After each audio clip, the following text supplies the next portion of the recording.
Oh. It ain't Trinidad cold. It ain't even Atlanta cold. It's Antarctica cold out there. Okay, what time is it? Yeah. Let's see. I got some negatives here. Let's see. Lost your voice. Well, let me tell you something. If you've already announced where you are and where you're calling from, go ahead and just mute yourself out. Make it a little bit easier for me.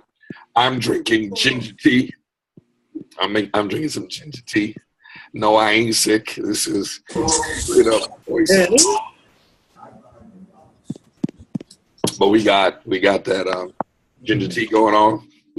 Mr. Chester, we got some agua, some good old fashioned London water. And we're gonna get through this call. Finish up. Let me know where you're calling from. And again, mute yourself out. Keep the call nice and clean. It is 2 minutes after that. Since I got some folks, let's go ahead and do this. Manage participants. Mute all callers. Thank you so much, those of you who have shared where you're calling from, Mr. Chester. I might actually need to call on you to just chime in a little bit because some of this, I'm sure some of you, if you get excited enough, you'll be able to catch the replay. Some folks they taped the hour-and-a-half presentation that we did in the London Masterclass today, it was probably just as fantastic for me as the presenter as it might have been for those who participated. I was extremely, extremely excited to present this because the subtopic was really go pro and don't rely on hope. The topic was working with a mentor, ladies and gentlemen. That's what we're going to piggyback on and continue today because let me tell you something. I must acknowledge the few hundred people that were in the room because, I love being moved by the inspiration of the people in the room, the reaction of the people in the room.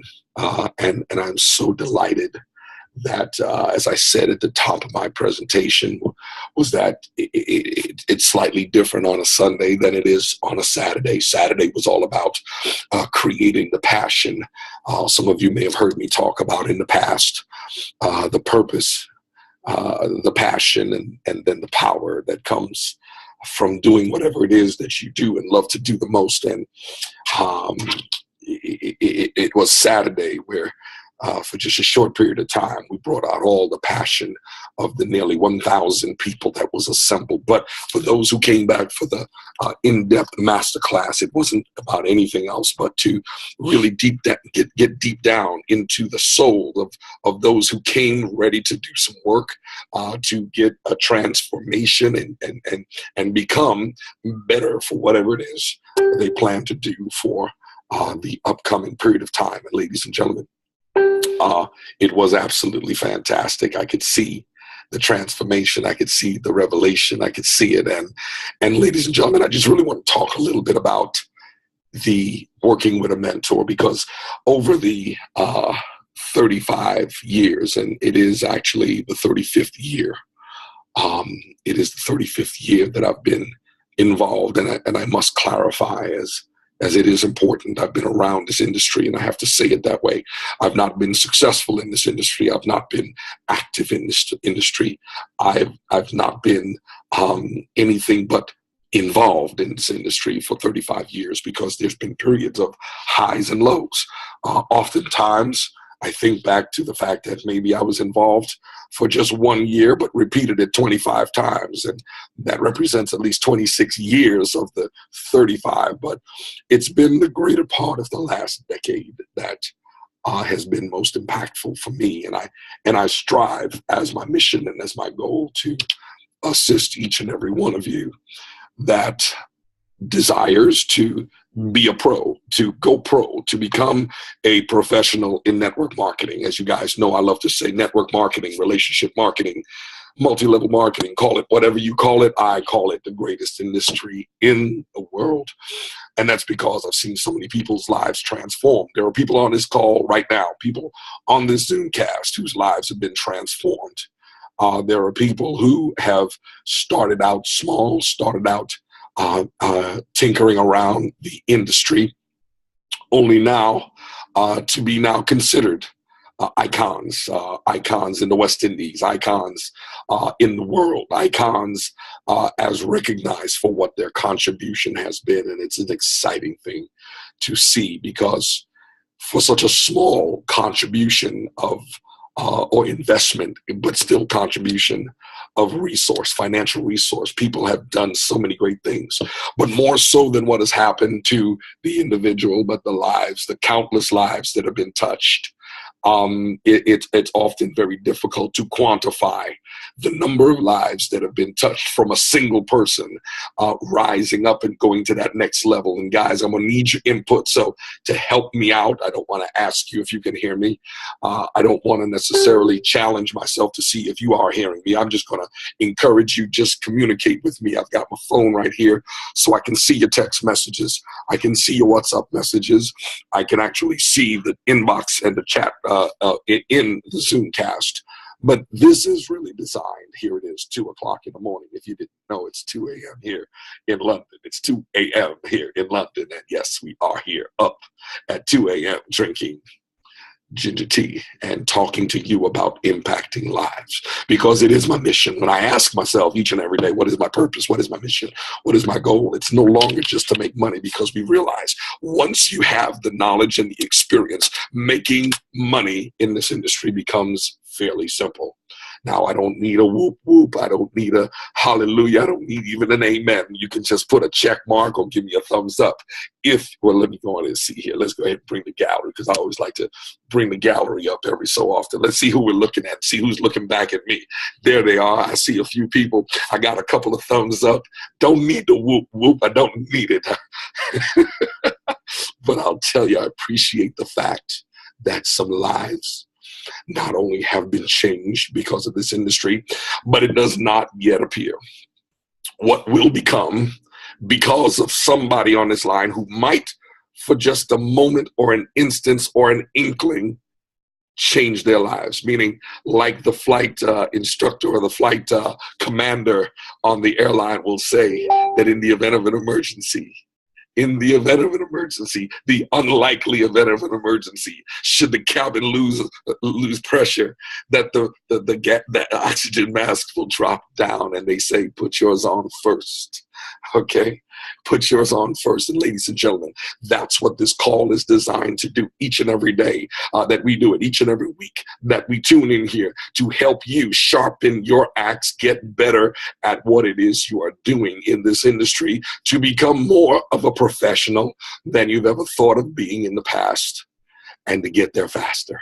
If you don't know, it took me 27 years to really get this thing kind of figured out.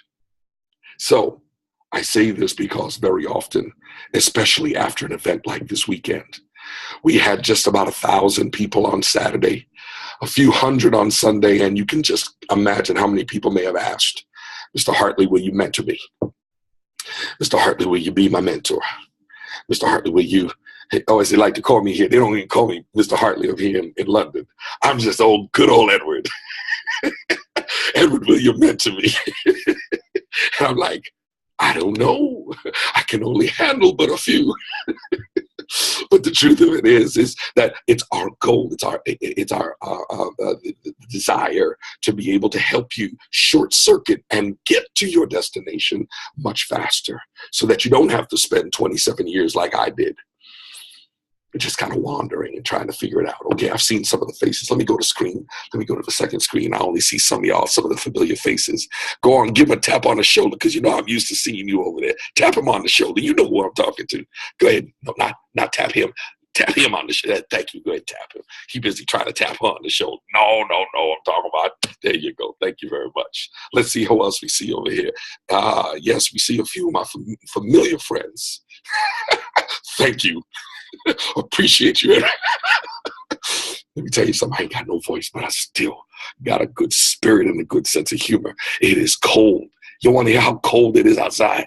I stepped outside to get, I thought the 24-hour, at least in America, it'd be a 24-hour little shop across the street. I saw the lights on, and I walked over there just before the call. And I only got to the door just to pull the door, just to find out the place was locked. But by the time I got back, the little bit of, you know how when you get outside, it gets cold and you start to tear. Before it got down the side of my face, it was frozen. That's how cold it is outside in London. So I'm excited to have this cup of ginger tea. But ladies and gentlemen, how bad do you want to become a pro at this? I've said it on many times when I close out the call that I'll see you at the top. Why? Because the bottom is way too crowded. How many of you know the bottom is way too crowded? You know the bottom is way too crowded. No, this is not my deliberate pastor voice. I just lost what voice I had. I'm trying to use my Darth Vader voice, but this is sounding, I guess, like my pastor voice. But thanks for inquiring. But I will tell you this, though, that it is my desire to help each and every one of you that desires to become better and more effective and impactful in this industry to do just that. Because there's no reason when you have the ability to have a mentor and a leader who, and I'm not speaking about myself, I'm speaking about the general leader or the mentor or the coach or the guide in the world of Mount Everest. They call it a Sherpa. The Sherpa is one who has dedicated their entire lives to knowing the terrain and knowing the ins and the outs of climbing Mount Everest and what it is that it takes. And if anyone has seen the movie, which was very powerful, but there are people who have made it their goal to climb Mount Everest, but for whatever the circumstances, whatever the reasons, whatever the dynamics, and I've never done that type of thing. If you understand that London seems cold to me, I ain't trying to go up to Mount Everest at that height because it's too cold for this black man. Okay, I'm just trying to let you know I wasn't designed for this. I was born in an island nation of Trinidad and Tobago where a cold day may be 46 degrees Fahrenheit, okay? But see, with what it takes to not only deal with the lack of oxygen as you go up higher, and ladies and gentlemen, there's a consistent parallel that as you climb the mountain, go up to the heights, and I don't want to quote, but maybe one of you can Google exactly what the height is. I know when I was in Vietnam recently, I went up to a mountain that was 1,400 kilometers high. And I can tell you one thing, that when I was on ground level, it was a beautiful day in Vietnam. But by the time I got up to 1,435 kilometers, it was cold as can be. And yeah, even though it was fake snow, they could have had real snow because it was that cold. But ladies and gentlemen, as you go up, there are new dynamics that as you go every kilometer or every 1,000 kilometers higher, you're not able to predict and or anticipate for your own skill set.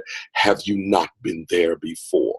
Can somebody acknowledge what it is we're talking about? The fact that they were Sherpas in this world of Mount Everest, that they spent their lives dedicated to knowing the dynamics of how to get you there, not just safely, but get you there alive, get you up and back alive.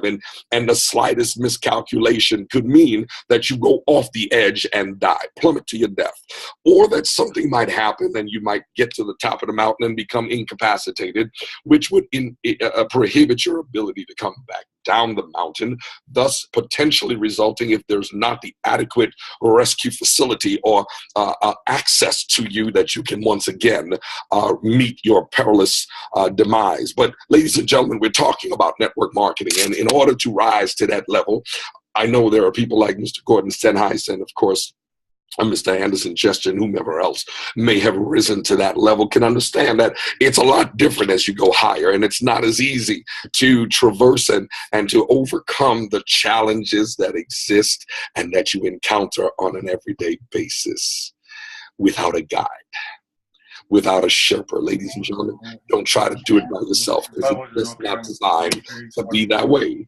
It's not designed to be possible for you to overcome it, because you don't know what you don't know. Can somebody agree with me on that? That you don't know what you don't know. Yes, picking a champion, picking a mentor, picking a coach, someone for whatever the circumstances may have been that person that whether they went down in the history book or they are recognized as the best of the best of the best, it doesn't really matter. I took a quick look at a video a couple of days ago of Michael Jordan, and he was in his late 40s playing a one-on-one pickup game with somebody. And yeah, that was typical MJ. You know how he does the fadeaway jumper, and you know what? Once you got it, you got it. And Michael Jordan was able to just keep on schooling this young boy. Keep on schooling this young boy. Just schooling him left and right because he had already mastered what it is he knew, which was the art of being who he is, MJ.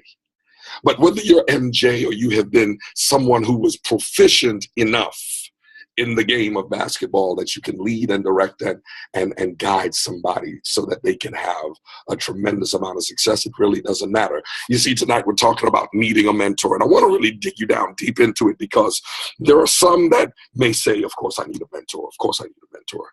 But until you understand the components and the real reasons why and what it takes and what happens and how you align yourself, you may be one of those who are of the belief that when the student is ready, the teacher will appear. Give me an acknowledgement if you do believe that when the pupil is ready, the teacher will appear. Is somebody there wherever you are waiting for that teacher to appear? Or have you already identified the teacher and for some reason it's just not happening the way you want it to happen? Well, tonight we're going to uncover it. Oh, Mount Everest, thank you so much, Jackie John, 29,000 feet. So 8,849 kilometers. I'm telling you, it was cold as all get out as we got to 1,435 kilometers. It was all get out, a total transition from where it was at base camp, ground level. So you can understand that as you go up higher, it's going to be different. Yeah, it's different. But what's going to happen? You see, today when I talked about it, I asked, do you know? A very important question. Do you know? Have you identified why you need a mentor? You know, it's interesting. I just said it a moment ago, and there I gave you the hint for answer number one, because what you should be doing is identifying why you need a mentor. You see, when you go to climb Mount Everest, they don't ask you if you need a Sherpa, they automatically assign you a Sherpa because you ain't gonna get there. See, I love it. See, I'm in London, and it's kind of interesting because, you know, when I'm in London, you know, they speak such proper English, and I was told that it in many cases that many of the people cannot interpret nor understand some of the colloquialisms, meaning some of the jargon or some of the references that I make. But I've been teaching them, ladies and gentlemen, I've been teaching them just a little bit of Atlanta so that they can understand me. And I'm going to get you there too, because I know we got some folks in Nigeria. We've got some folks from St. Martin's. We got some Trinidad and some Jamaica. We got some folks. But if you're not from Atlanta, but you live in America, you probably will understand it when I say it as colloquial as I'm about to. You ain't going to get there. Now, you might want to try that on your own. Don't go public and start saying that until you've gotten somebody to confirm that you're saying it right. But without the Sherpa, they're pretty much affirmed that you ain't going to get there. And if you do get there, you might not get back. That's the point. So ask yourself, because if you're taking notes tonight, please start taking notes right now at this particular point by asking yourself and starting to make a bullet point list as to why do you need a mentor. If you are becoming a pro, why would you need a mentor? What's so ironic is that Michael Jordan, I'm talking about MJ in this video I'm watching, and he's schooling the boy. He coming in the paint and he's dropping back with the fadeaway. He's going with the old, the old backing him up and the turnaround and the jumper, and he's doing the turnaround fadeaway jumper. MJ was on point because all you heard was swish, nothing but net. But what most people didn't realize is while they observed the mastery of MJ as he did that, while they observed the mastery and the power of Tiger Woods as he swung his oversized driver. And when most people were hitting the ball straight down the fairway, 275 yards, Tiger, as a young man, was hitting it 325 and making it look like it was nothing. So he was literally out driving people by about 50 yards and just made it look easy. And they saw that every Sunday if they were tuning into the final round, and they saw Tiger. But what they didn't notice, what they failed to observe, was that there was Butch Harmon. Yeah, they saw, the camera was always focused in on dad, and the camera was always focused in on his mom, and we knew Tiger was always followed by mom and dad, but there was Butch Harmon. Oh, you don't know the name Butch Harmon? Well, maybe you don't have to know the name Butch Harmon. I happen to know who he is. He was Tiger's coach. He was Tiger's guide. He was the guy who was there while Tiger's dominating the professional golf tour. In his off time, in his downtime, in the behind the scenes environment, he was diligently working on his game. He was diligently working on his craft. He was diligently pursuing the degree of mastery, the degree of excellence, the degree of excellence. Those are three very powerful words. The degree of mastery, okay, the degree of excellence. What was that other one? Jerry, what was that third one I just said? I know you wrote them down, but there were three very powerful, okay? I only got two at the top of my head right now, but mastery as well as excellence. Oh, okay, and to understand that it was necessary, but it didn't happen just by natural instinct. And it's oftentimes that we get fooled, we get tricked. The mind will play these uncomfortable tricks on us by making us believe that our natural instinct and our natural talent is enough. You were good enough to get where you got. But it's so interesting that, when I say the mind plays tricks on you, it's Einstein who said that the thoughts that you have that got you to where you are is exactly why you are where you are. You see, you are where you are because of how you think. And that exact same thought process is not enough to get you to that next place. So what I'm trying to say to you is, if you think where you are is good enough, I want you to understand that I don't necessarily need you to do it, but everybody here in London, whether they flew in from Scotland or they flew in from Sweden or they flew in from Norway or they flew in from Holland, because many people came from all over the place and they came here, but I made everybody write it down just as I'm saying it now, that I have not yet arrived. You see, when you acknowledge to yourself that where you are is not fully indicative of where you could be. You have not yet fully maximized your resources. You have not fully maximized your capacity. And that where you are is just a byproduct of what's going on right now. Okay? Gotta let you understand something, that this is what it's all about for you to be able to develop yourself.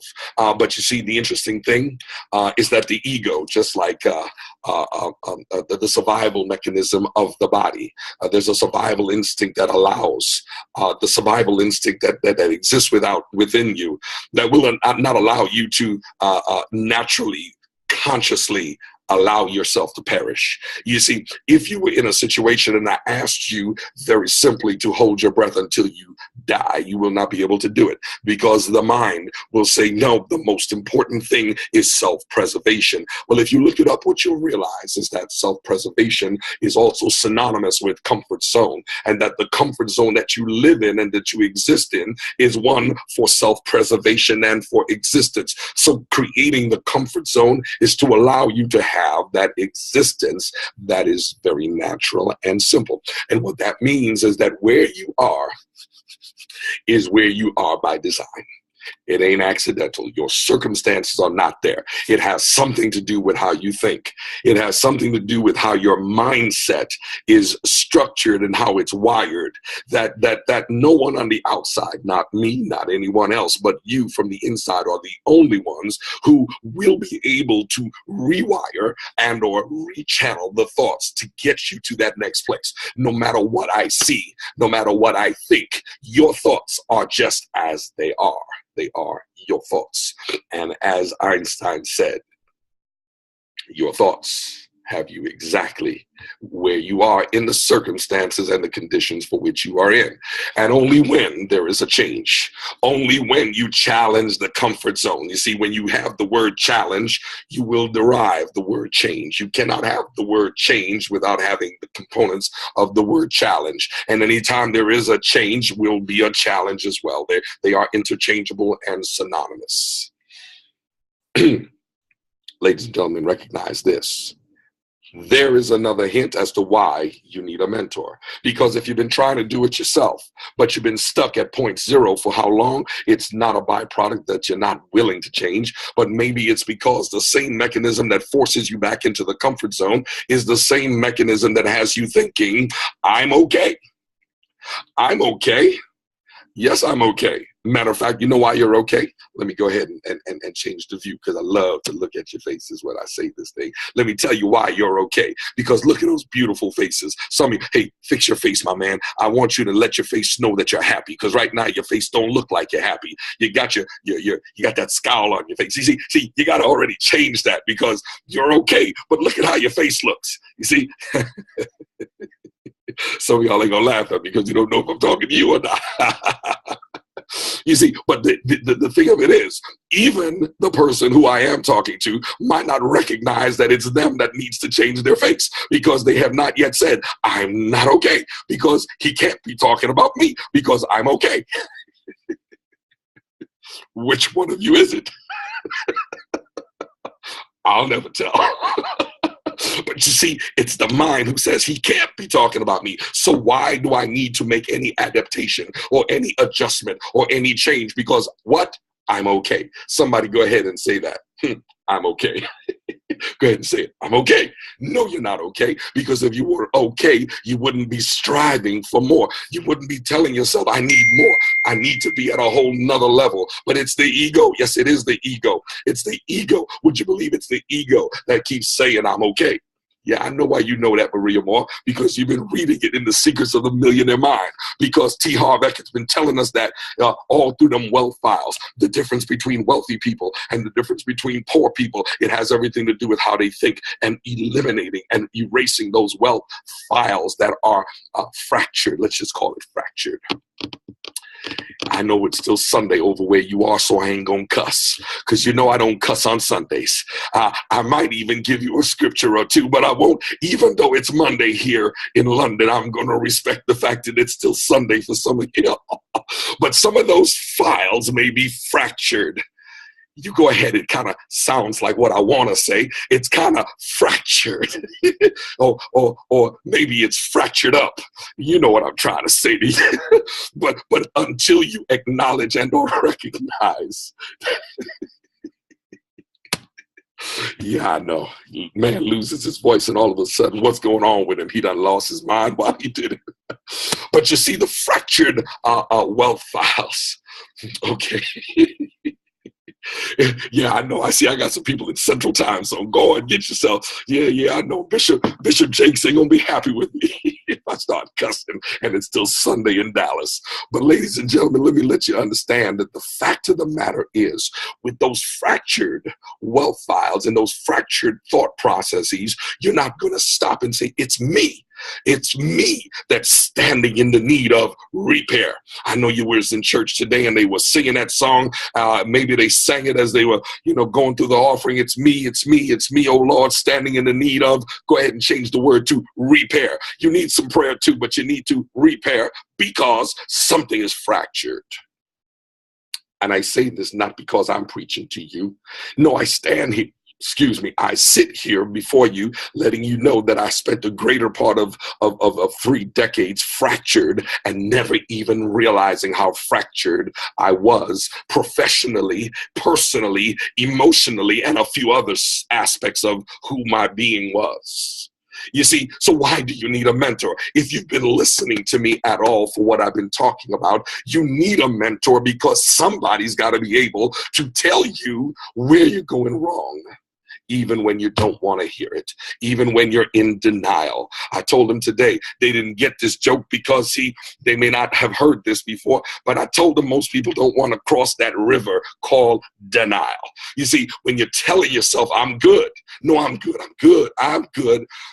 Why do I need to change anything? Why do I need to alter anything? So we're in denial about the inefficiencies and the ineffectiveness and the inadequacies that exist within our spirits, our souls, our beings. Why do we need a mentor?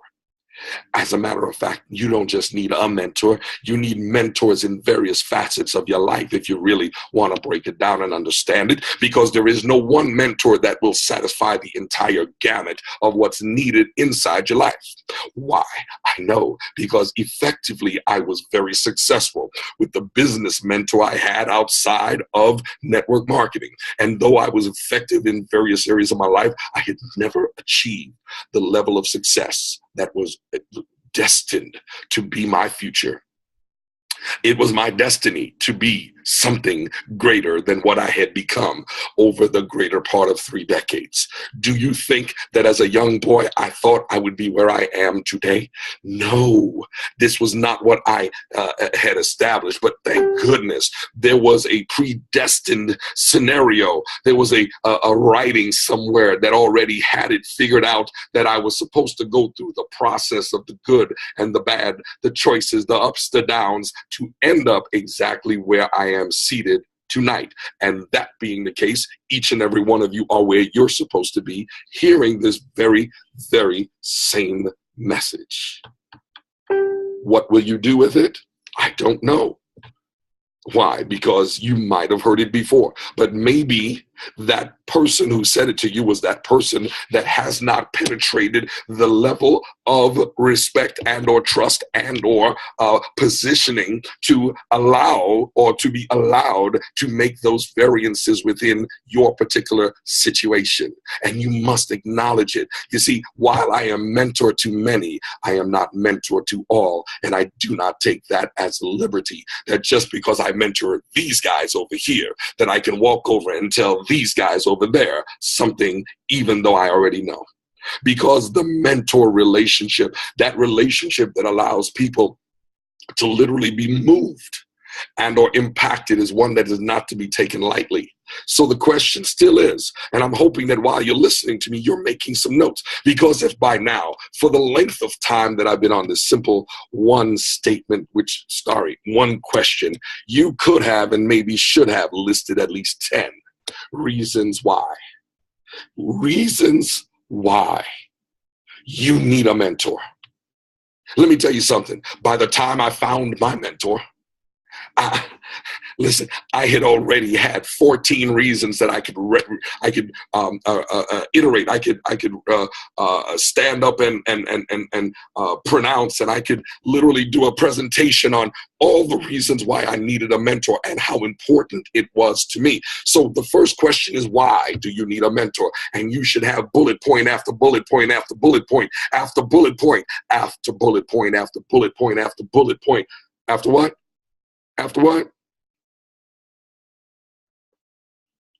Exactly, bullet point. You see, so when you know you need a mentor, then you have to ask yourself the next question, and let's move to that next question, because it gets gooder, ladies and gentlemen. Because you see, it was just the exploration. It was just let's just start kind of fishing around to see if there's even a possibility to allow this to happen in your life, okay? Because what role does that mentor play? Okay, is that role of a mentor someone who only gets to tell you what you want? Is it going to be like that buffet? You know what's so cool about a buffet? You know why people like that buffet? People like a buffet not just because you can eat all you want to. That ain't the reason. Some people just love a buffet. Some people love a buffet so that they can go and pick just what they want. They can just go, if they're on a carb-free diet, They can go up there and can get all the meat and all the protein and all the right stuff they want. And if they're on a low protein, high carb diet, they can go ahead and add that up. And if they want to create a different blend, they can go ahead and mix and match. And if they want to alter it, they can do it. If they want to, eat their food in stages and start with a certain capacity, however you want to do it, it can happen when you're on a buffet. You see, but that buffet where you selectively choose what you want to intake at the time you choose to intake it isn't how it works when there's a mentor. Ladies and gentlemen, you have to be mentally prepared to submit yourself, or as it says in that video that I've done, some of you may have seen it. If someone is able to find it, you might want to go ahead and just post it right here in the message thread, because it's one of the most impactful and profound videos that I've done over the last 5 years, but it's called Surrender Your Will to Secure Your Wealth. And what it speaks about is how you must literally let go of self. You must die to yourself. And we always talk about, for change to take place, something has to die. It's that side. You know what I'm saying? When something dies, it's homicide, pesticide, suicide. It's one of them sides that has to happen. And one has to die. Ego has to be surrendered.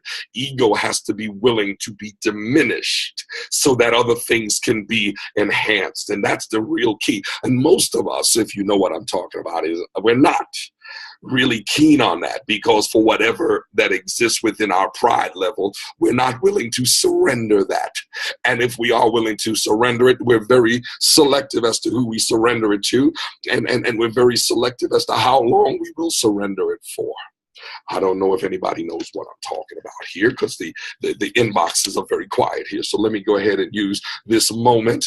Let me use this moment to get myself a swig. I got down to 2. I don't know if y'all can see it. I'm almost, we don't want to spill it all over the laptop here, but we're going to get right down to the bottom of this ginger tea. But I need y'all to go ahead and get this right, because something has to die, and it has to be within the ego and within that aspect to determine that you're going to do better. You're going to make it better for yourself. Let's go ahead and just kill this thing. Yeah. So we're talking about, very simply, what role does that mentor play? Because if you're going to sit and pick and choose of what you're going to listen to that mentor, it's just ain't going to be that way. There's another colloquialism for those who are not familiar. It just ain't going to be that way. Now, I like to throw that in just so you can understand that though I was educated, I still like to take it back to the street, somebody, because it ain't going to be that way. You understand? It ain't going to be that way, because it ain't going to happen. You must be prepared. What are you willing to surrender? What are you willing to give up? What are you willing to just let die in order for the new birth to take place? You see, that's the good news as to what can happen when you allow something to die. Something new might manifest within it. And that's what's so powerful. Last week, we talked about the manifestation of your current circumstances, your results, whether good or bad, could be a limitation. And that has to do with the comfort zone. So if you didn't understand or remember from last week when we talked about it, it still resonates here. And are you willing to allow for new manifestation to take place? Are you prepared for it? New manifestation by allowing something to die. Yeah. Ego. And sometimes that old ego needs to go, because it could be the exact same thing that's holding you back from becoming great. When you look at the book, Jim Collins, let me call him Jim Collins because that's what he's known by. Jim Collins, in his book, Good to Great, he identified so many number of corporations. And let me give you an example, if I may, okay? And while we're not going to necessarily talk about, the fintech industry or the technology industry, I do want to identify one company that paid a severe price because they were not willing to surrender what it was that brought them to that place of success in order to get to that next place. And as a result of not surrendering, not yielding, not giving into what was their comfort zone, their existence plateau, it was their demise because their failure to recognize it. And it was interesting that the exit message of their CEO was that we did nothing wrong. Well, I challenge that, okay? And yes, that's right, Cliff. You got it right on the head. Let me see if you sent that directly to me or to everyone. Yes, Cliff, you are absolutely right. Clifton, I'm sorry. You are absolutely right. He said that they did nothing wrong. But you see, the absence of action is wrong. I don't care how well, I didn't do anything wrong because I didn't do anything that was damning or damaging. Well, no, the absence of action, the absence of forward progress, the absence of change was doing something wrong. And today, Nokia pretty much in the world that we knew it is no longer existing. Yes, they still exist, but not for what we know it as. There's your risk. So what role does that mentor play? Have you identified? You see, ladies and gentlemen, I'm giving you the question, and I'm really allowing you the adequate time. I'm only giving you some examples, but please do not take Edward Hartley's examples, because you know better than you exactly what's deficient within you. You know what you need. You know who you've been living inside of your skin. There's probably only one person on this line that I've known for the greater part of maybe 10 years. And even that, knowing you that long, still doesn't allow me to know enough about you to be able to tell you all that goes on inside your skin. You see, because in the inner crevices of the mind are the dark secrets, those caverns of doubt and frailty, those caverns of insecurity. Come on, because we all got them. Let me tell you something. I'll tell you the transparent truth, because even today, while getting ready to go up, I was the last speaker. I was the last speaker because they were pulling straws to find out who would be second to last, because they didn't want to have me being before the last speaker, because they didn't want to have to do all that it takes to be the last speaker after me. And I'm saying, well, doggone it. If I'm the last speaker, all the burden's on me. Now, somebody got to understand what I'm talking about. You see, the insecurities of my inner past, the caverns and crevices of my insecurities, because don't lie to yourself and think that you are not. We may have suppressed those insecurities, those inadequacies. We may have been able to overshadow it with our conquests and our achievements, but there are those inadequacies for whatever they may be, and I don't have to enumerate mine. But here I am sitting at the back of this room, and I've listened to speaker after incredible speaker, and then they put this one young man up.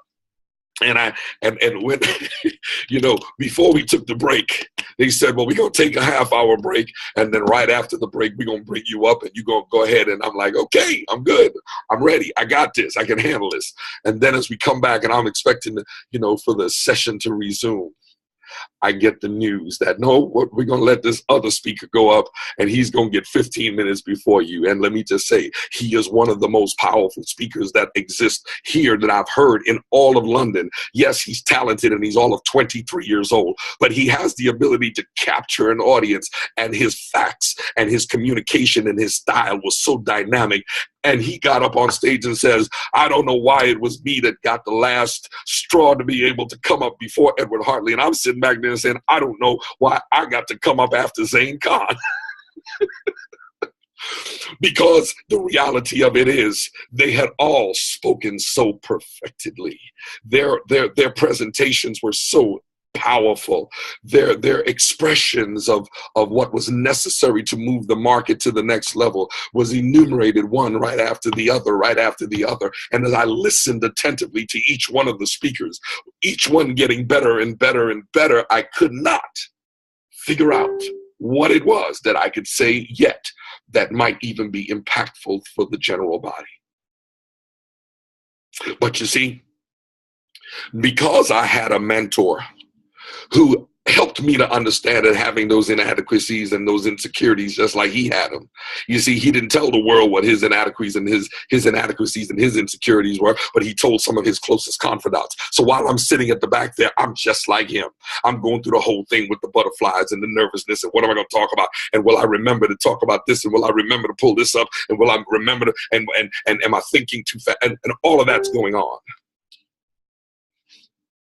All of that's going on, and I'm saying, and this 23-year-old dynamo is standing on stage just commanding the audience with his, calm, cool disposition. Yeah, but now I'm up. You see, had it not been for the the confidence and the fact that I had a mentor that straightened out what used to be the type of insecurity that might have shut me down and or paralyzed me to the point where I might not be able to effectively do what I needed to do. I could have been at the back of that room, crippled and paralyzed. But you see, that's not how he was designed. Why do you need a mentor, and what role does that mentor play? The next question is, what is the risk of not being mentored? Ladies and gentlemen, have you yet ascertained what that risk? You see, I just told you about Nokia, and yes, Clifton put it up there that Nokia is that example of the company I was talking about. But what is that risk of your inaction? What is that risk of your not moving beyond where it is? You see, it doesn't matter if you're the greatest recruiter, and you may have recruited a whole army of people that right now are serving and preparing and developing an incredible business that's supporting you and your family. But you see, if you are not moving to that next level, if you are not elevating and taking it beyond where you stand right now, if you are not in your, as we used to call it, our woodshed. I'm talking about when you go into your private closet and you're going down and you're chiseling away at that wood, you know, that big old log, and you're chipping away at it, coming out with that sculpture, only to realize that after you're chipping away at it, and that sculpture is the best you that exists, and that what you see after you've chiseled away is you. You see, the risk of not working on you is stagnant existence, and that can be more disastrous than anything else. Because the thing of it is, I remember it in my journal here, and I don't necessarily want to flip through it, but I can tell you, let's go ahead and get these glasses on. You see, because I sometimes, you know, I walk around with this journal, not that I need to reference it and go back to it. It's just that, you know, I like having it. You know what I'm saying? I like having it because, you know, these are the things that I remember going back. This page I'm on is dated November 20th, 2010. But if I can find that right page where it speaks of when the leader lacks vision, your followers will find another leader that has the vision that they seek. So if you're not moving forward, it doesn't really matter that you are at that peak of your performance. But if you lack the vision to keep on striving higher, they will either move on without you, or they will find someone else to follow. So what is that risk? The risk is great. Only one person said back to me here on this channel that the risk is high. Maybe it's not so high for those of you. It's okay, because maybe you are absolutely comfortable with where you want to be. Couldn't find it, but it's in the book. It's in the journal. You see, I learned it, and I realized that's why you must be striving. So what is the risk of not being mentored? What is that risk? What is that risk of not being developed? What is that risk of losing that mindset? What is that risk of losing that edge? What is that risk of losing just exactly what it is that made you what it's so interesting. I remember hearing stories of investment bankers and really more venture capitalists. And one of the things they talked about, and this doesn't necessarily apply to anyone on this call, but one of the things they said that the venture capitalist says is that they always like to invest in a brand new idea with a first timer who has never had success, because that first timer is willing to do any and everything, whatever it takes. They're willing to just grind it out. They're willing to do everything possible to get it. You see, even though that the probability that the second and the third time they may have perfected certain skills, they may have surrendered as perfecting those skills. They surrendered the drive. They surrendered the hunger. They surrendered that appetite. They let it go. They just said, I'm good. I'm good enough because I did it before. And yes, it's easier to make your first million the second time around. But what you have sacrificed and or foregone is that initial hunger that's on the tip of your tongue, that you can taste it. You can just taste it, but you can't get it yet. You see, that's what the venture capitalists are looking for when they get behind a new company. You see, that's why I love, and you see some of the most experienced people, they're always gravitating to some young men, like the young men I'm working with. I had to gather 5 of them tonight as we were at the end, because there are 5 of them. It started with 2 of them that are my boys. I love these fellas. They're like my boys, okay? Like the sons I never had. But I'm going to tell you something. They didn't just come alone. They brought a 3rd one, and he all of a sudden created a relationship with me. Now there were 3 of them. And yes, I've met others, but over these last 5 days or 4 or 5 days that we've been together, these powerful 2-day weekend, there were 2 more who stepped up and stepped in. And as I looked at them, I said, these 5 young men, it's like having my starting 5 lineup, you know, in the All-Star game or in the Olympics. And I'm going to put them 5 boys in up against anybody's 5 best players, because them 5 boys have understood the power of accepting and receiving that which it is I'm offering them. And yet they make millions of dollars. And yes, they already have success. Matter of fact, they drive cars. One right after the other has a nicer car than the next. And one of them is driving. I mean, it's just so crazy as I see them. I'm standing in my room and I see them pulling up, and one is pulling up in a Panamera. The other one's pulling up in an Audi R8 Spider, and another one pulling up in a Bentley Flying Spur, and another one pulling up in an M5, and another one pulling up in a Mercedes 63. And I'm like, look at these 5 boys. Them's my boys right there. But you see, let me help you understand something. They also realize the risk of not being mentored means that no matter how high they're flying tonight, as they fly tonight, that can change tomorrow. The dawn may bring a whole new set of circumstances. So they have embraced the mentor. I call myself the old dog. They tell me I'm not old, but I tell them, yes, I am. I got the gray hair to prove it. Ladies and gentlemen, I may wear my hair low so that you can't see the gray, but I can tell you that the gray goatee says it all. It says it all because I've paid my dues. I've paid the price to get this. But they embrace it and say, yes, mentor. Yes, master, sensei. Yes, teach us. And they right there, Johnny on the spot. Yeah, I know it's 2 o'clock in the morning. Y'all probably thinking, oh, he must have got up. No, I finished up a meeting at 1:30 in the morning with them boys right there. Sent them home and said, listen, fellas, I need a half hour to get ready for my ZOOMcast, which in America starts at 9 p.m. I got to go, got to leave you now. But don't worry, we'll reconvene tomorrow. You see, what I'm telling you is you've got to have the reason. You've got to know the role that they're willing to pay and the risk of not being mentored. But listen, how do you locate them? Yes, there's some truth to when the student is ready, the teacher will appear. But how do you know that how do I say it diplomatically? Your downright arrogance. I'm sorry, I can say it how I want to because you can't touch me. You see, if I'd have said that today, somebody might have been waiting for me outside the door and say, how dare you talk about me? Downright arrogance. Yeah, see, but right now you can poke your screen. You can do anything you want to the screen. But guess what? You can't touch me. Go ahead and look at me. Go ahead and try to touch me. You can't touch me.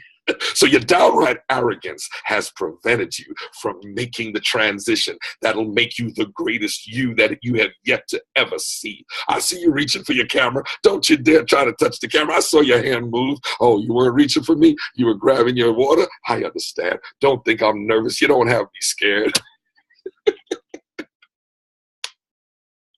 I ain't shook. But you doggone, how do I know? How do I know this? The downright arrogance, because I resembled that. I was that person. But where do you locate them, ladies and gentlemen? They're probably right in your midst. And it may not be the person you think it is. It may not be the person who is conducting this call right now. It may not be that person because you may not yet have arrived at that level to receive what it is that particular mentor has to offer. You see, no matter how talented you may be or how dynamic you may be, you still must go through the prerequisites of the 101 class. You must go through level 1 training before you are able to graduate. The prerequisite for level 2 is completion of level 1. You can't say just because you want it and you like the way level 5's curriculum sounds that you're going to circumvent levels 2, 3, 4 to get to level 5 because that's just how you want it. Trust me, ladies and gentlemen, it don't work that way. And the sooner you understand it, the sooner you'll be be able to relinquish that ego, that pride, that whole, that image, that facade that exists, that really is nothing more but that veil that's preventing you from your own greatness. I say that once again because I do not want you to think I'm speaking to you, because I'm not looking at any one of you, but I know for sure that I was guilty of that same situation for the greater part of a quarter of a century, especially as it pertains to this industry. Why? I don't know. Does it matter? No. What matters is that the change comes. You make the change. And is it a challenge? I told you before, to get the change, you must have a challenge. In order to have the challenge, you must have a change. You can't have them. They're interchangeable. But let's close out this call tonight by talking about the last and probably the most impactful and probably the most difficult question. If you're truly ready to go pro, if you're truly ready to be a professional in this industry, are you mentally ready? You see, some of y'all are behind. I sure wish some of y'all take your pictures down and show me just who y'all are. Because you see, you can make eye contact with me. Some of y'all are right there behind your hidden screens, because maybe you're doing laundry. Maybe you're washing the dishes. Maybe you don't have, like some of you, I can see pen and paper and taking notes, copious notes. Maybe it's not that way for you. But the question you have to ask yourself: are you mentally ready? Are you equipped? You see, I brought the panel up just so I can see who's here and whether you are actually, showing me. I want to look into your eyes. Some of you aren't ready to show me your eyes. Come on, are you ready? Are you willing to tell me the truth so that I can look you in the eye and see for real, for real, for real? I can see you. I see you. Is it the right hand you got up? Let me imitate you. Can you see me? Are you really willing to look yourself in the eye and look me in the eye and say, I am mentally ready to make that change, so that I don't have to be that person that will just hear the noise, hear the news, hear the information, but there is no change coming? You see, because until you're mentally ready to do what I said before, surrender your will, and it ain't easy. I chuckle because the moment I had to make the choice, I was surrendering my will to a man who was 10 years my junior. And let me help you understand what that means. That means when I was graduating high school, I know where he was. That means when I was graduating from college, I knew what he was doing. That means that as I was already in that place of making money, I told a story about when I was 23 years old and the man who tried to wreck my whole mindset of what yet I could be. He tried to destroy me before I even had a chance. I wasn't even 18 years old, but he tried to steal my drive and my zeal for success. He tried it. And for the next 3.5 years, I spent night and day bettering myself so I could show up and just not have to get back at him, but just to show him without being ugly or evil, but that you were wrong, sir. You have not yet seen who it is I have transformed or I am yet to become. You have not yet seen, because the scene of what you see today is not what is yet to become. I don't know if somebody's ready to get that. Some of y'all might get excited about that, but how you look right now, how you see yourself as you look back into this camera, is not the you that is destined for the future. And if you believe that you are destined based on how you look right now, let me tell you something: you're dead wrong. But you can be dead right if you choose to do nothing. The choice is yours. You see, you've heard the information.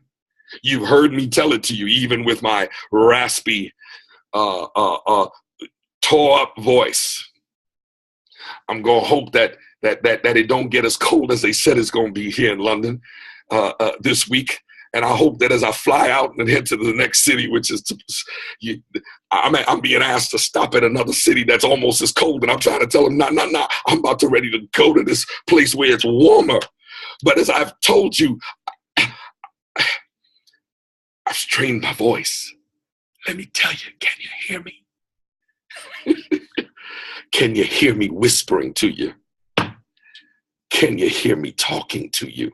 Because it's you I'm talking to.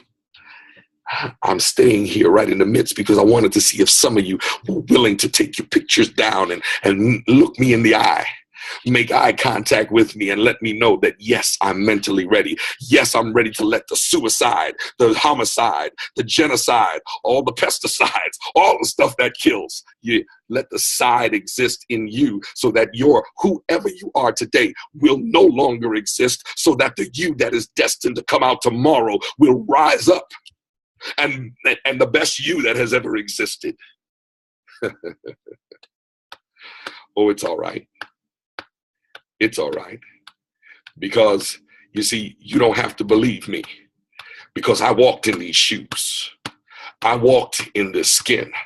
That man told me at 17 years old, after I left an abusive household in my father's house, that he told me that he saw what I was on the street that day, and he said that, oh, this is what you left your father's house to become. And I say, though he has long since passed away, wherever you are, sir, you look at me now and understand what my purpose in life is and how I'm affecting lives, because that is what I left that abusive situation, because that day when you saw me was not the story to be the end. It was just the beginning. If you're not sure what your end story is, I challenge you. Take what I said tonight and take it to the next level. But don't do it for me. Oh, Mr. Hartley, I'm sorry, I'm in London. Hey, Edward, I'm about to become the greatest me ever. It don't matter. Not to me. You see, because it don't make a change in my life. It'll make me happy when I can see you wherever you ascend to, and I can say, wow, I remember what you looked like. I remember what you acted like. I remember what you earned. I remember how you lived. I remember what it was like for you when you shared with me your personal pain, your crevices of your existence, because I had my own. And then I can see you as you blossomed into this incredible being. Is it worth it? Ladies and gentlemen, you best believe the pain and the challenge. And yet, yes, I wasn't evil when I found that man. I wasn't evil when I found him. I found him 5 years later, 4 years later, somewhere between 4 and 5 years later. Can't remember, but I remember the day like it was yesterday. I remember the day he told me that I was destined to become nothing, and that what he saw me on the street as, that's what he saw me. And I remember that day when I went into it and I saw him again and I blessed him. You see, I didn't blast him, I blessed him. I blessed him financially because I was in a position to bless him like he had never been blessed. And when he asked me who I was, because you see, he didn't even recognize me anymore. I did not look the same. I was not dressed the same. I did not drive what I used to drive, because I used to drive 2 feet. I was driving a fancy sports car parked in the towaway zone and didn't care. But when he asked me who I was, because he surely couldn't recognize me, I said him, the name is Hartley. And that's what I left my father's house to become. You see, somebody's watching you right now and they've already counted you out. But let me tell you something, somewhere in your life, there's a mentor who's ready to receive you and to embrace you and to challenge you to make that positive change, to become all that you're destined to be. Ladies and gentlemen, I am not yet where I want to be. I have not yet arrived. Although the day I wrote this message in my journal, the day I wrote this message, I was believing that I had not yet arrived. I wrote it, if you can see what it says, I have not yet arrived. It was stated and dated 11/14/2010. But let me tell you, though I'm further than I used to be, I ain't where I'm destined to be, because he's already told me that he has prepared a place that's even greater for me, and I have yet to achieve it. All I have to do is surrender and follow the will. Guys, I thank you for your time. I appreciate you for being here. My purpose is clear. I thank those of you that pray for me as I travel. And I thank those of you who send me messages of blessings and such. I appreciate it because I'm not yet done. And until he says to me, servant, well done, I will continue to strive to be the best that he has ever put on this planet in the skin and the face and the heart of one by the name of Edward Hartley. The question you have to ask yourself is, what's your best? Your mentor will help you. It's time for you to go pro. Don't rely on the hope. Do the work. Make the change. Become that which you're destined to be. And guess what? We'll see each other at the very top. Why? Some of y'all know the answer to that. It's because the bottom is way too crowded. Guys, thank you so much. Wherever you are, I wish you a very blessed evening. And I look forward to seeing you again on our next mentorship call. If I may ask you to do me a great favor, please. We are in the process of revamping and regenerating the YouTube channels. We're changing them up. We're bringing a whole bunch of things back into perspective. But go out there. Look at that last replay. This replay will probably be up and ready for tomorrow. Share it with everyone you can. And please go ahead and subscribe to this YouTube channel. Share the message. Make your comments. If you love it, let me know. And if you hate it, let me know. Because if you hate it, it's going to get better. If you love it, guess what? It's going to get better. Don't you realize whether you love it or you hate it, it's going to get better. So thank you, guys. I love you. I appreciate you. And I'll see you next time. Good night.